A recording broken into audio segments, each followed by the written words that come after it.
अस्सलाम वालेकुम students, welcome back with our lecture number 4 of basic concepts from organic chemistry. ठीक है, और आज जो है वो हमारा lecture totally about hybridization of oxygen होगा और इसके अलावा थोड़ी बहुत चीज़ें हम सीखेंगे।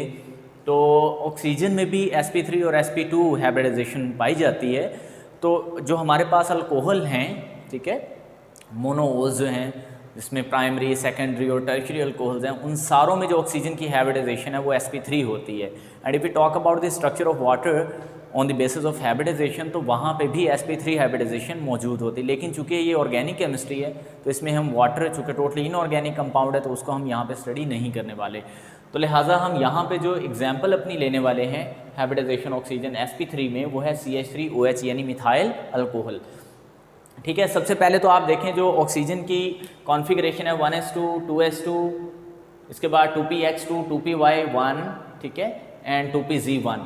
इसमें अब चूँकि हैबिटाइजेशन में sp3 होनी है तो एक s ऑर्बिटल और 3 p ऑर्बिटल्स इन्वॉल्व होंगे, जिससे 4 नए हाइब्रिड ऑर्बिटल्स बनेंगे। ठीक है, तो ये वाला 2s ऑर्बिटल और बाकी जो हैं वो 2p ऑर्बिटल्स यहाँ पे इन्वॉल्व होंगे हाइब्रिडाइजेशन में।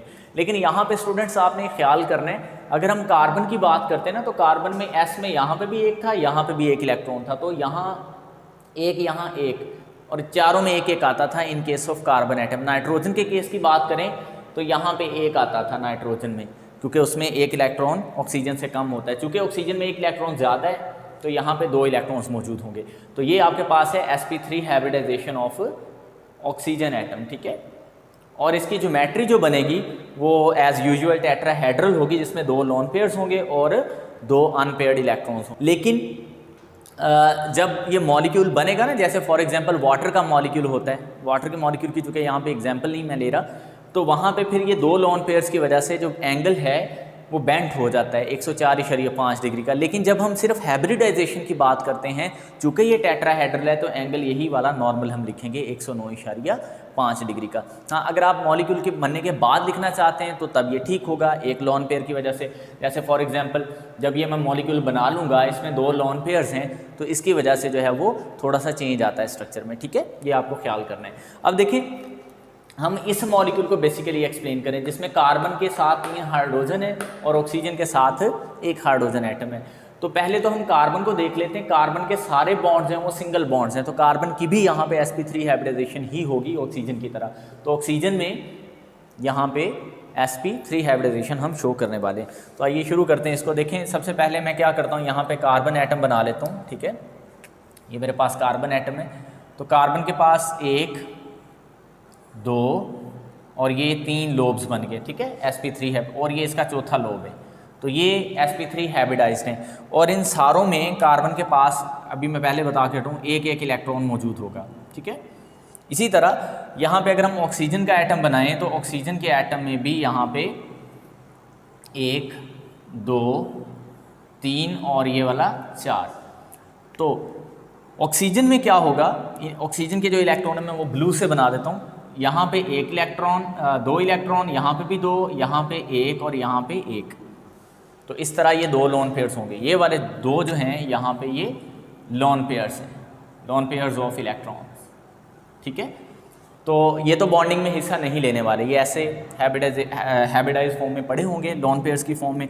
फिर यहाँ पे आके ओवरलैप करेगा, देखो ये वाला हाइड्रोजन इस जगह पे, तो यहाँ पे ये पेयर्ड हो जाएंगे और ये ओवरलैपिंग कहलाएगी sp3 sp3 यहाँ पे कार्बन का है, सॉरी ऑक्सीजन का है, और s जो है वो यहाँ पे हाइड्रोजन का है। तो इससे जो बॉन्ड बना है उसको हम बोलेंगे सिग्मा बॉन्ड। ठीक है, इसी तरह ये हाइब्रिडाइजेशन में sp3 और sp3 की ओवरलैपिंग हुई है, और ये हुई है कार्बन टू ऑक्सीजन एटम, और इससे भी जो बॉन्ड बना है वो है सिग्मा बॉन्ड। तो ये 2 सिग्मा बॉन्ड्स बन गए। बाकी जो हैं सिग्मा बॉन्ड्स वो यहाँ पे बनेंगे कार्बन और हाइड्रोजन के दरमियान, और ये जो तीनों बॉन्ड्स बनेंगे ना, ये एक ही जैसे होंगे, यानी ये होंगे sp3 टू s ओवरलैपिंग से, और ये बना है सिग्मा बॉन्ड। इस तरह के 3 सिग्मा बॉन्ड्स बने, और ये बनेंगे कार्बन टू हाइड्रोजन। ठीक है, ये सारे तीनों के तीनों सिग्मा बॉन्ड्स। तो ओवरऑल सिग्मा बॉन्ड्स लिख लेते हैं। तो सिग्मा बॉन्ड्स जो हैं वो हमारे पास यहाँ पर टोटल 5 हैं। ठीक है, आप गिन भी सकते हैं 1 2 3 4 एंड 5, जिनमें से जो 3 सिग्मा बॉन्ड्स हैं ना, 3 सिग्मा बॉन्ड्स वो बने हैं sp3 2s ओवरलैपिंग से। और ये जो sp3 है ना, ये है कार्बन का और s है हाइड्रोजन का, ये वाले 3 मैं इनकी बात कर रहा हूँ, ठीक है। एंड जो हमारे पास एक सिग्मा बॉन्ड वो ये वाला है 1 सिग्मा बॉन्ड, और ये जो 1 सिग्मा बॉन्ड बना है ये बना है sp3 ओवरलैपिंग। और ये जो sp3 to s ओवरलैपिंग है, इसमें एक कार्बन और एक ऑक्सीजन एटम इन्वॉल्व है। तो ये इस तरह से। इसके बाद जो हमारे पास एक सिग्मा बॉन्ड और है यहाँ पे, और वो बना है sp3 to s ओवरलैपिंग, ये वाला मैं इसकी बात कर रहा हूँ। और ये मैं ऑलरेडी आपको बता चुका हूँ, ये ऑक्सीजन टू हाइड्रोजन बना है। तो इस तरह से हमारे पास टोटल 5 सिग्मा बॉन्ड्स बने, ठीक है, 1 2 और ये 3 5। तो इस तरह से 5 सिग्मा बॉन्ड्स टोटल बने हैं। और यहाँ पे अगर हम चेक करें तो यहाँ पे भी आप देख सकते हैं सिग्मा सिग्मा सिग्मा और ये सिग्मा बॉन्ड्स, और यहाँ पे ये वाला एक लॉन पेयर मौजूद है और एक लॉन पेयर ये वाला मौजूद है जो ये हमने शो किए हैं। तो इस तरह से हाइब्रिडाइजेशन जो है एक्सप्लेन करती है sp3 hybridization of oxygen atom in methyl alcohol और एनी अल्कोहल, ठीक है। अब हम मूव करते हैं नेक्स्ट हमारे sp2 हाइब्रिडाइजेशन। ये जो हम अभी बनाने लगे हैं ये कार्बन की होगी sp2 हाइब्रिडाइजेशन, ठीक है। और इस sp2 हाइब्रिडाइजेशन में हमारे पास जो एग्जांपल है वो है कार्बोनाइल कंपाउंड्स की। जो कार्बोनाइल कंपाउंड्स हैं इसमें एल्डिहाइड और कीटोन्स आ जाते हैं। इन सारों में कार्बन का डबल बॉन्ड होता है ऑक्सीजन के साथ। इसमें याद रखिएगा कार्बन की भी sp2 हाइब्रिडाइजेशन होती है और ऑक्सीजन भी अपनी sp2 हाइब्रिडाइजेशन शो करती है। कैसे करती है उसको हम समझ लेते हैं। देखें, ऑक्सीजन की कॉन्फ़िगरेशन मैंने ऑलरेडी लिखी है, ठीक है। इसके बाद आपको पता है हाइब्रिडाइजेशन होगी, और हाइब्रिडाइजेशन में ऑक्सीजन के अब कितने ऑर्बिटल इन्वॉल्व होंगे बताएं ज़रा। बिल्कुल 3 ऑर्बिटल्स इन्वॉल्व होंगे ना, क्योंकि एक ऑर्बिटल ये वाला जो है, ये वाला 2pz, ये रहेगा अनहाइब्रिडाइज्ड, जैसे कि हमने कार्बन में भी रखा था। जब हम कार्बन की sp2 हाइब्रिडाइजेशन शो करते यही तो किया था हमने कि 2pz जो ऑर्बिटल था उसको रखा था हमने अनहाइब्रिडाइज्ड। बिल्कुल ये भी वही है, ठीक है। अब देखो, अब हम यहाँ पे 3 बना लेते हैं जो यहाँ पे हाइब्रिड हुए हैं 1 2 और 3, ठीक है। तो इसमें आप चेक करो, ये वाले 2 इलेक्ट्रॉन्स यहाँ पे लिख लें, ये वाले 2 इलेक्ट्रॉन्स यहाँ पे, और ये इलेक्ट्रॉन यहाँ पे। तो ये सारे sp2 हाइब्रिड ऑर्बिटल्स बने हैं ऑक्सीजन एटम के, ठीक है। और एक ऑर्बिटल यहाँ पे रहा है अनहाइब्रिडाइज्ड, ठीक है। और ये ऑक्सीजन का। तो कार्बन की अगर हम बात करें, कार्बन में भी एक 2pz ऑर्बिटल अनहाइब्रिडाइज रहेगा, और इसकी जो ज्योमेट्री बनेगी वो आपको पता है ट्राइगोनल प्लेनर होगी विद 120 डिग्री एंगल्स, ठीक है। तो यहाँ पे हम मॉलिक्यूल के स्ट्रक्चर को एक्सप्लेन कर लेते हैं। देखें, हमारे पास यहाँ पे कार्बन है, ठीक है, और कार्बन के इस तरह 3 हाइब्रिड ऑर्बिटल्स बन जाएंगे sp2 हाइब्रिडाइजेशन में, यूँ, ठीक है। यहाँ पे क्योंकि ये मैंने खाली छोड़े हुए हैं, यहाँ पे कार्बन भी हो सकते हैं फर्दर, ठीक है, यानी R ग्रुप, या हाइड्रोजन भी हो सकते हैं, ठीक है। तो यहाँ पे भी एक इलेक्ट्रॉन है, यहाँ पे भी एक इलेक्ट्रॉन है, यहाँ पे भी। और कार्बन का जो एक ऑर्बिटल है वो रहा है यहाँ पे अनहाइब्रिडाइज्ड, एक ऑर्बिटल कार्बन का रहा अनहाइब्रिडाइज्ड, तो वो उसमें भी एक इलेक्ट्रॉन होगा, ठीक है। ये वाला जो ब्लू से मैंने शो किया, ये डम्बल शेप का, ये हाइब्रिडाइज नहीं हुआ। अब हम आ जाते हैं ऑक्सीजन पे। तो यहाँ पे बना लें ऑक्सीजन का एटम। तो ऑक्सीजन की भी यहाँ पे जो ज्योमेट्री होगी वो ट्राइगोनल प्लेनर होगी, 1 2 और ये वाला 3, ये 3 लोब्स होंगे ऑक्सीजन के, जिनमें से 2 जो हैं उनमें 2 इलेक्ट्रॉन्स हैं। तो वो मैं यहाँ बना लेता हूँ। देखें, 1 और ये 2, इनमें तो 2 इलेक्ट्रॉन्स आ गए। एक जो ऑर्बिटल है उसमें एक इलेक्ट्रॉन है, वो ये वाला है, तो वो पेयर्ड हो जाएंगे।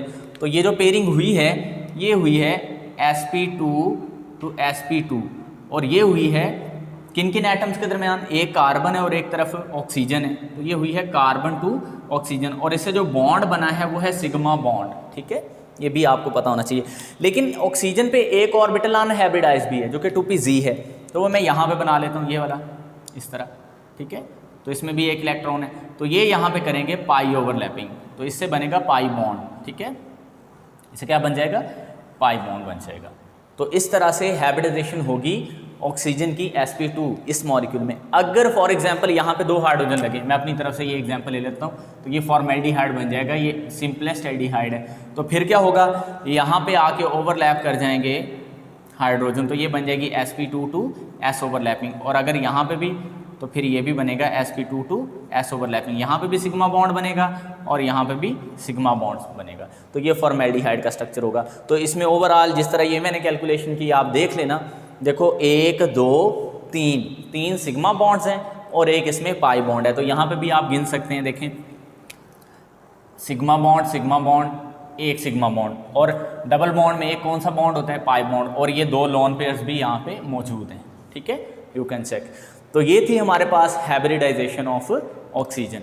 नेक्स्ट हम मूव करते हैं, इसे नेक्स्ट जो हमारे पास हाइब्रिडाइजेशन है वो है सल्फ़र की।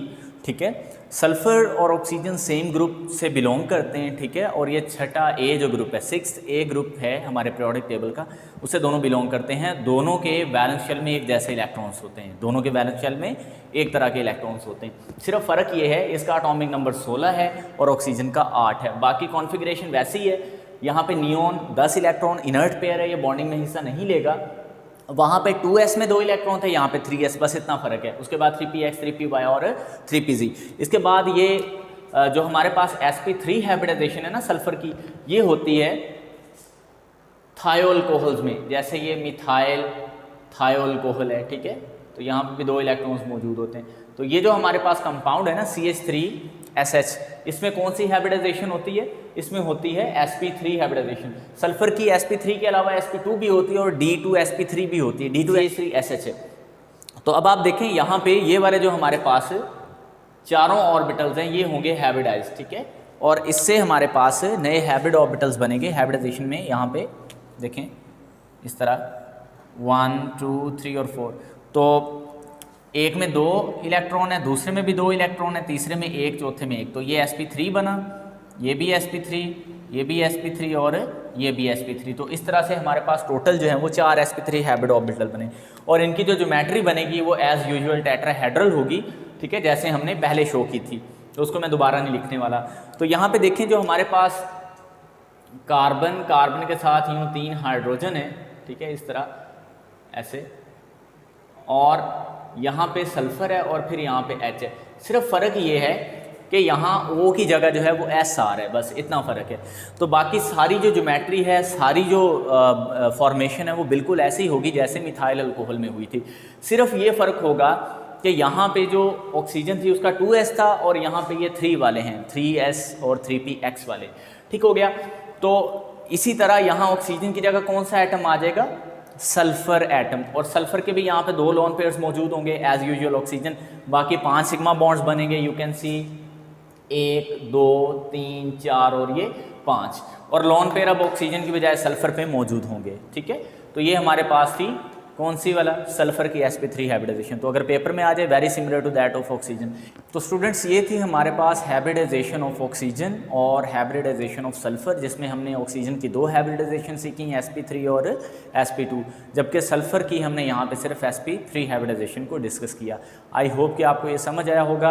अगर कोई चीज़ें आपकी अभी भी जो है आपको समझ नहीं आ रही तो आप बुक से भी हेल्प ले सकते हैं। फ़िलहाल इजाज़त दें, अल्लाह हाफिज़।